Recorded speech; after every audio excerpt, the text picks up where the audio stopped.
আসসালামু আলাইকুম, শুভ সকাল। সবাই কেমন আছেন? আশা করছি সবাই ভালো আছেন। আমাদের এদিকে দেখেন কত কুয়াশা। মানে এই 2-3 দিন থেকে মনে হচ্ছে যে শীতকাল, কারণ ঢাকায় তো ওরকম শীত অনুভব করা যায় না। গ্রামে যেমন কুয়াশায় ভরপুর থাকে, অনেক ঠান্ডা লাগে।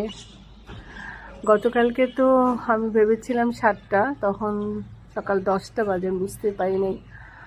আজকেও ভীষণ কুয়াশা দেখা যাচ্ছে, একদম শিশির ঠান্ডা হাওয়া আসতেছে।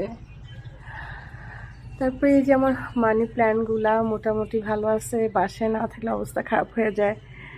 এসে দেখেছিলাম একদম শুকিয়ে গেছে পানিটা, এখন মানে মোটামুটি ভালো আছে। কয়েকটা পাতা অনেক লাল হয়ে গিয়েছিল, তো ভেবেছিলাম যে আর বাঁচবে না, কারণ গাছপালা আমার অনেক পছন্দ, যদিও আমি ওইভাবে মেনটেন করতে